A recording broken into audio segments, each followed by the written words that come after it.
Na videoaula anterior, nós discutimos então prófase, prometáfase e metáfase, e na sequência nós continuamos então com as fases da mitose. Terminada a metáfase, tem-se início então a anáfase. Ana vem de movimento. Em anáfase, as cromátides irmãs se separam sincronicamente, sendo tracionadas pelo fuso mitótico para formar dois cromossomos filhos, e cada um é puxado em direção ao fuso polar para o qual está voltado. Quais eventos então estão relacionados ao longo de anáfase? Lembrem-se que as cromátides irmãs permanecem unidas pela região do centrômero em função da organização, ou melhor, em função da presença da proteína coesina.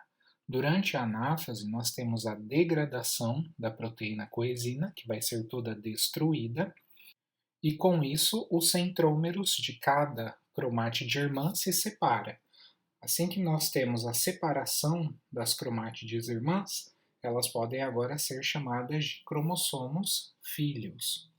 E cada um dos cromossomos filhos é puxado para um polo para o qual está ligado. Lembra que eu falei que o cromossomo se ligava ao fuso mitótico, uma cromátide para um lado, a outra cromátide para o outro. Assim que as cromátides são separadas, elas constituem agora os cromossomos filhos que estão sendo tracionados sincronicamente para polos opostos. Vai um cromossomo filho para cada lado. Uma representação da anáfase. Aqui a gente já tem uma anáfase um pouco mais avançada, né? Vejam que os cromossomos filhos aqui já estão migrando, já estão sendo tracionados para polos opostos. Mais uma representação aqui de uma anáfase também tardia, né, com os cromossomos já bem avançados, quase chegando aqui muito próximos aos seus respectivos centrossomos. Na fluorescência, nós temos essa representação, cromossomos filhos migrando para seus respectivos polos. E vamos entender então como que acontece essa separação. Assim que a proteína coesina é degradada, ou seja, as cromátides irmãs não estão mais unidas, né, já constituem cromossomos filhos, nós temos o seguinte: os microtúbulos dos cinetocoros sofrem um encurtamento e, consequentemente, aproximam os cromossomos filhos dos polos. Lembra que eu falei para vocês que nas extremidades, longe do centrossomo, nós temos a extremidade mais do microtúbulo. Perto do centrossomo, nós temos a extremidade menos do microtúbulo. Então, esses microtúbulos que formam o fuso, né, que formam os microtúbulos do cinetocoro, aqueles que estão ligados ao cinetocoro, começam a encurtar aqui na extremidade menos e vão ficando cada vez mais curtos, né? Cada vez ele vai diminuindo na extremidade menos e as proteínas motoras auxiliam no tracionamento, no deslizamento de um microtúbulo sobre o outro, para que os cromossomos filhos sejam puxados para seu respectivo polo. Então, esse tracionamento garante que os microtúbulos, que os cromossomos filhos, né, sejam tracionados e eles deixam de ocupar a placa metafásica e são direcionados agora para as extremidades, para os polos, para os centrossomos. Essa é a chamada anáfase A. Porém, os movimentos de anáfase A não ocorrem sozinhos, eles ocorrem em conjunto com a anáfase B. Em anáfase B, nós temos o seguinte: concomitantemente à anáfase A, ou seja, o encurtamento dos microtúbulos do cinetocoro, nós temos moléculas de tubulinas adicionadas à extremidade distal dos microtúbulos polares. Lembra que na extremidade distal, aquela que está mais longe, né, do centrossomo, nós temos a extremidade mais, extremidade de polimerização, de crescimento do microtúbulo. Então, na extremidade mais, os microtúbulos começam a crescer, os microtúbulos polares.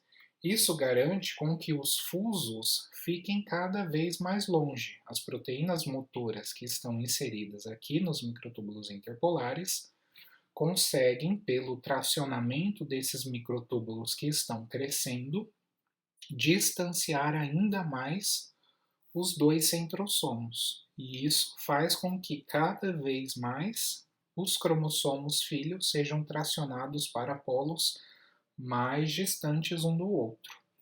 Se a gente traçar uma linha imaginária aqui, ó, que passa pelo centrosomo dessa anáfase aqui e dessa aqui de baixo, né, dessa superior e dessa inferior, vejam que os centrosomos estão mais distantes, né, em função do crescimento que aconteceu aqui nos microtúbulos polares. Isso gerou uma força que distanciou ainda mais os centrosomos, né, deixou eles ainda mais longe para que os cromossomos sejam carregados para mais longe ainda. Então, nós temos tanto a força de encurtamento dos microtúbulos do cinetocoro, como as forças de crescimento dos microtúbulos interpolares, que garantem esse maior afastamento dos dois centrosomos, que posteriormente formarão os dois núcleos filhos ao redor das duas células filhas que serão formadas. Em telófase, telos de fim, nós temos a chegada dos cromossomos filhos nos polos, organizados aí pelo fuso mitótico, e os cromossomos filhos agora começam a se descondensar. Essa descondensação cromossômica é acompanhada pela reorganização do envoltório nuclear, ao redor dos dois conjuntos de cromossomos filhos, e também a reorganização do nucleolo, que agora formará então os dois núcleos filhos. A nossa célula, em telófase, ainda é uma única célula, mas já tem dois núcleos filhos organizados, cada um com um conjunto de cromossomo igual ao que a célula mãe tinha. Olha aqui em telófase, né, um desenho esquemático mostrando uma célula em telófase. Nós temos os cromossomos filhos chegando nos polos da célula, o envoltório nuclear se reorganizando, assim como o nucleolo. Lembra que o centrosomo não vai fazer parte do núcleo da célula, né? O centrosomo é um componente citoplasmático, então ele vai ficar fora do núcleo, mas é ao redor dos centrosomos que serão organizados os novos envoltórios nucleares. Aqui nós temos mais uma representação, né? Os cromossomos chegaram à condição de telófase, os cromossomos filhos, né, chegaram nas extremidades. Nós temos a reorganização do envoltório nuclear, a descondensação cromossômica, a reorganização do nucleolo, e a gente já vê aqui, né, uma significativa divisão do citoplasma acontecendo, a citocinese, que é um evento que começa em anáfase, como a gente já vai ver na sequência. Aqui uma célula telofásica, né, uma telófase bem inicial, porque ainda a gente vê que tem braços de cromossomos aqui, né, então isso aqui poderia ser uma anáfase muito tardia, porque os cromossomos já estão em polos bem separados, mas a gente ainda vê bracinho de cromossomo, né? Então eu chamaria isso de anáfase bem tardia, mas pode ser também uma telófase inicial.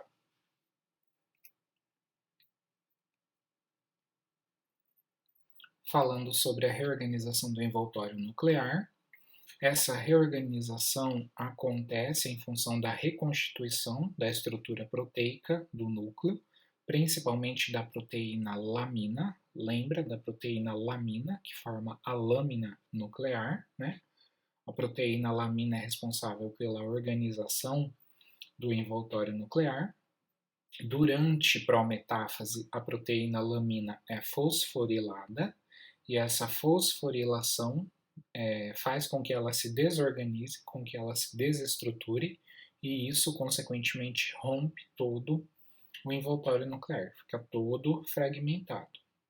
Assim que os cromossomos são separados, né, em telófase, ocorre a desfosforilação da proteína lamina, que permite então a reorganização dos dois núcleos filhos ao redor dos dois conjuntos de cromossomos que estão nos polos da célula. Por isso que eles precisam estar nos polos, bem distante um do outro, para que ao redor de cada conjunto cromossômico seja reconstituído um envoltório nuclear. Essa desorganização acontece em função da fosforilação da lamina e a reorganização do envoltório nuclear ocorre graças à desfosforilação da proteína lamina. Aqui nós temos a mitose em uma célula vegetal, é basicamente isso que nós observamos, né, em células vegetais. Aqui nós temos raiz de cebola. Então, uma célula em prófase, com início de condensação cromossômica. Aqui o autor está chamando de prometáfase, né? Não está bem uma prometáfase característica, mas tudo bem. Vamos acreditar que essa é uma prometáfase. Aqui em metáfase nós temos cromossomos alinhados na região equatorial. Aí vocês vão me falar, professor, mas o cromossomo não está na região equatorial, tem braço de cromossomo para todo lado. Sim, mas se vocês repararem, os centrômeros, estão todos na região equatorial. Se o centrômero do cromossomo está na região equatorial da célula, nós dizemos que esse é um cromossomo que está disposto na placa metafásica. Depois nós temos a anáfase, a separação das cromátides irmãs, que constituem agora cromossomos filhos independentes. E aqui uma telófase, né, diferente daquela que a gente viu anteriormente, uma telófase bem característica, já com os envoltórios nucleares sendo reconstituídos ao redor dos dois conjuntos de cromossomos. E aqui nós temos a divisão do citoplasma também já acontecendo em vegetal, que vai ser o nosso próximo assunto. Aqui a imagem obtida em microscópio confocal de varredura a laser de células cultivadas e curadas com iodeto de propídio em diferentes fases do ciclo celular, grande aumento. Iodeto de propídio é um corante para núcleo, tá? Para material genético, melhor dizendo. Em A, nós temos prófase, B, metáfase, C, anáfase, olha que anáfase bonita, as cromátides sendo separadas, né? Em D, uma telófase inicial em que é visível uma ponte cromossômica. Aqui aconteceu um dano genético e nós temos material genético comunicando os dois futuros núcleos filhos, né? Isso é uma alteração que acontece. Não é comum acontecer isso, tá? Ou melhor, é comum, mas é consequência de um dano genético. Em uma telófase tardia, final. Em F, células interfásicas. Sobre a quantidade de DNA ao longo da mitose. A quantidade de DNA em uma célula é representada por um valor que nós chamamos de C. Para as células normais, para as células do nosso corpo, as células diploides, nós temos um valor de DNA, um teor de DNA que é correspondente a 2C. Então, uma célula diploide tem 2C de DNA. Percebam o seguinte, o que acontece com a quantidade de DNA ao longo da interfase e da mitose, e de uma interfase subsequente. Vejam que durante G1, a célula tem quantidade 2C de DNA. Em S, que é o período de duplicação do material genético, o que acontece com esse 2C de DNA? Passa para 4C. Então, nós aumentamos, nós duplicamos a carga de DNA da célula. Ao final de S, durante G2, a minha célula tem 4C de DNA. Aí começa a mitose. Nós temos prófase, metáfase e anáfase. A minha célula continua ainda com 4C de DNA. Assim que nós começamos a telófase, nós já temos a reorganização de dois núcleos filhos. Então, eu tenho uma célula filha que está dividindo o seu citoplasma em telófase, né, com 2 núcleos filhos, e cada núcleo filho abriga uma quantidade 2C de DNA. Então, 2C de um núcleo filho, 2C do outro núcleo filho, soma 4C. Por isso que ao final de telófase, nós temos o reestabelecimento da quantidade 2C de DNA de uma célula, e daí continua, né, a próxima interfase, e essa célula tem quantidade 2C de DNA. Aí começa um novo ciclo S, G2 e um novo ciclo M, né, o ciclo de mitose. É interessante avaliar a quantidade de DNA na célula, porque depois na meiose nós vamos também avaliar essa quantidade de DNA. Concluída então a telófase, nós temos o início da citocinese, né? Ou melhor, nós temos a sequência da citocinese. Porém, a citocinese não começa após a telófase. A citocinese ela já começa durante a anáfase e ela termina com o início da próxima interfase.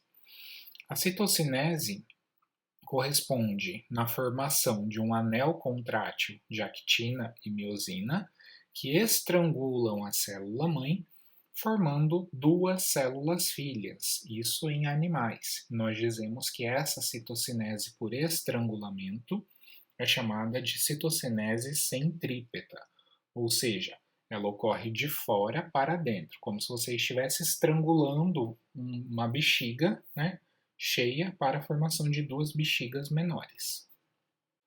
Já na formação do fragmoplasto, que é a futura parede celular, nós temos o acúmulo e a fusão de vesículas procedentes do aparelho de Golgi, e isso acontece nos vegetais. Nesse caso, nós dizemos que a citocinese é centrífuga, ou seja, ela ocorre de dentro para fora. Não há um estrangulamento da parede celular, porque a parede celular é rígida. Há a construção de uma nova parede celular que divide, então, o citoplasma das duas células filhas que foram formadas. A citocinese, que começa na anáfase, ela é posicionada pela placa metafásica, ou seja, quando a placa metafásica lá de metáfase se forma, ela mostra para a célula onde que a actina deve se concentrar para fazer o estrangulamento, que já começa em anáfase, ou onde as vesículas do aparelho de Golgi devem se posicionar para dar início à fusão dessas vesículas, né, assim que a célula entra em anáfase no vegetal. Então, esse estrangulamento, aqui mostrando primeiro a citocinese centrípeta, né, o estrangulamento de uma célula animal, já começa a se organizar lá em anáfase, né, em função do posicionamento da placa metafásica, que aconteceu na metáfase anterior. Então, em anáfase, nós já temos o início do estrangulamento, e aqui a gente já está vendo um estrangulamento quase aqui no final dessa telófase, né? E a gente já tem aqui uma separação bem evidente das duas células filhas que estão sendo formadas. Mais um exemplo aqui na fluorescência, da citocinese centrípeta acontecendo em uma célula animal. Aqui é onde a gente tem esse estrangulamento, né? E vejam que os feixes de microtúbulos aqui estão muito concentrados em função dos microtúbulos interpolares que uniam os dois centrosomos, que comunicavam os dois centrosomos, então por isso que eles aparecem bem estrangulados aqui. Aqui o chamado sulco de clivagem, que acontece durante o desenvolvimento embrionário, né? E esse sulco de clivagem nada mais é do que esse estrangulamento acontecendo no embrião para a divisão do zigoto, né, em duas células, as primeiras duas células que são formadas na primeira divisão do embrião, ou melhor, do zigoto. Nós estamos vendo aqui uma microscopia de varredura em diferentes aumentos. E aqui também uma varredura superior e uma transmissão logo abaixo de duas células se dividindo. Acredito que isso seja fibroblasto. Aqui são duas células animais, então se dividindo, né, na região do do estrangulamento aqui da organização da actina e da miosina. Nós vemos essa concentração de microtúbulos que aparece muito bem aqui na transmissão, né? O anel de contração é esse mais eletrondenso e a gente vê microtúbulos passando aqui de um lado para o outro. Célula filha A, célula filha B. Justamente essa região que nós vemos aqui em detalhe corresponde a essa região aqui que está separando e mantendo ainda temporariamente unidas célula A e célula B. No vegetal, na citocinese centrífuga, não acontece o estrangulamento em função da rigidez da célula vegetal. Veja que exatamente na região da placa metafásica, né, aqui ainda não é uma célula em metáfase, mas a gente vê que é bem na região da placa metafásica, nós temos a fusão das vesículas provenientes do Golgi, que vai formar o fragmoplasto ou lamela média, e, consequentemente, representar aí a constituição da parede celular que divide célula 1 de célula 2. Aqui em uma célula vegetal em telófase, a citocinese, uma célula vegetal em telófase, essa seria uma anáfase bem tardia, né, uma telófase inicial. Aqui nós temos microtúbulos, e veja que tem uma nítida separação, que não representa o rompimento desses microtúbulos, né? Mas uma separação aqui possivelmente já organizada ou já marcada pela presença das vesículas que vão se acumulando e se fundindo para a formação do fragmoplasto ou da lamela média. Então é assim que o citoplasma se divide tanto em células animais como em células vegetais. O final desse processo caracteriza, então, a conclusão da divisão celular e formação de duas células filhas que são geneticamente iguais à célula-mãe. Para finalizar, outras considerações sobre a mitose, a divisão de organelas, né? Como o envoltório nuclear se desorganiza ao longo da divisão celular, da mitose, né? Mais especificamente em prometáfase, grande parte do retículo também se desorganiza junto, já que temos a associação entre retículo endoplasmático e envoltório nuclear. O aparelho de Golgi, que é uma organela única muitas vezes, né, mas dependendo da célula pode ter mais de uma organela. O aparelho de Golgi ele pode se reorganizar pela simples fusão de novas vesículas provenientes do retículo endoplasmático ou pela divisão dos próprios dictiossomos, né, dos próprios sáculos que constituem o aparelho de Golgi. Lisossomos, mitocôndrias, cloroplastos, nós temos em quantidade bastante significativa dentro da célula, né? Então, quando a célula se divide, possivelmente cada uma das células filhas vai receber uma quantidade suficiente de citoplasma, também, né? Mais de mitocôndria, de lisossomo, o próprio vacúolo, peroxissomo, e qualquer outro componente citoplasmático. Lembrando que os centrossomos ficarão um para cada célula, né? Então já vai ter ali também os seus centríolos. É assim que acontece então a divisão dessas organelas. Como a célula se divide, o próprio retículo, né, ao se reorganizar o envoltório nuclear, o próprio retículo se reorganiza também ao redor das duas células filhas, ou melhor, dentro das duas células filhas que foram formadas. Tinha esquecido de falar do retículo. Uma outra consideração é sobre a presença dos centríolos, né? Nós temos ausência de centríolos, mas com fuso mitótico funcional em vegetais superiores, já que essas plantas não têm centríolo, mas têm microtúbulo, tá? Nós não temos a organização de centríolo, mas o microtúbulo está lá dentro. Vegetal inferior ainda tem centríolo. Mitose aberta ocorre em eucariotos superiores, com o rompimento do envoltório nuclear. E mitose fechada ocorre em eucariotos inferiores, como é o caso de levedura de alguns protozoários, onde nós não temos rompimento do envoltório nuclear, mais os microtúbulos atravessam os poros nucleares e conseguem fazer a separação dos cromossomos mesmo dentro do núcleo, tá? E aqui um videozinho, né, um gifzinho sobre mitose em rim de porco. Esse vídeo ele está acelerado muitas vezes, então ele não pausa. Deixa eu ver se eu consigo dar play no vídeo. Olha lá, acontecendo muito rapidinho, né? Uma célula em prófase, metáfase, anáfase, telófase. Bem rapidinho. Interfase, prófase, metáfase, não dá nem para ver prometáfase, né? E a interfase, a nova interfase já acontecendo aí nas duas células filhas. Mais uma vez. Opa, esqueci de falar. Conseguimos fazer assim, ó, uma célula interfásica, condensação cromossômica, prometáfase, né? Prófase, prometáfase, cromossomo solto já se organizando na região equatorial, olha lá, metáfase, separação das cromátides irmãs agora,